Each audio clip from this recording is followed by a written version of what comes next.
నమస్తే, welcome to మన Telugu TV special story.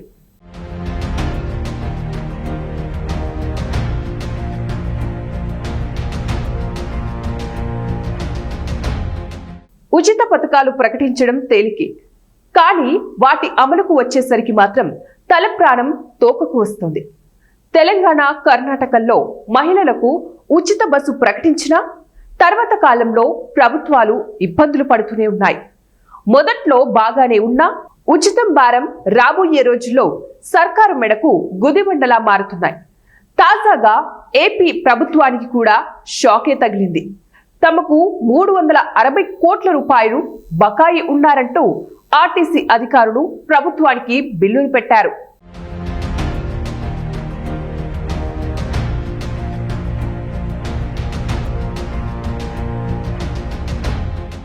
Super 6 హామీల్లో భాగంగా ఏపీ సర్కార్ స్త్రీ శక్తి పేరుతో మహిళలకు ఉచిత బస్సును అందుబాటులోకి తెచ్చారు.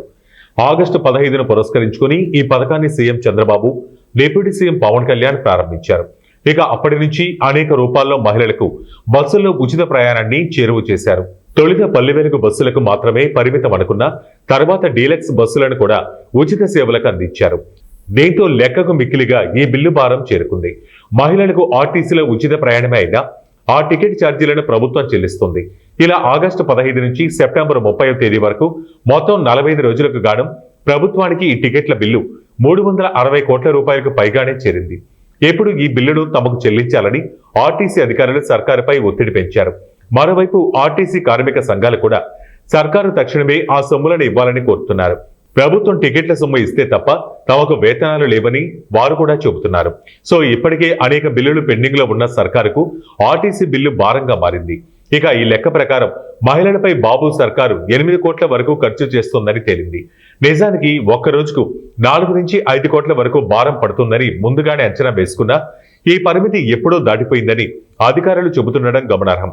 సో ఎలా చూసుకున్నా బాబుకు ఆర్టీసీ భారం రోజుకు 8 కోట్లకు పైగానే పడుతుందని చెబుతోంది. సో ఎలా చూసుకున్నా ఆర్టీసీ భారం రోజుకు 8 కోట్ల మేరకు పడుతుంది.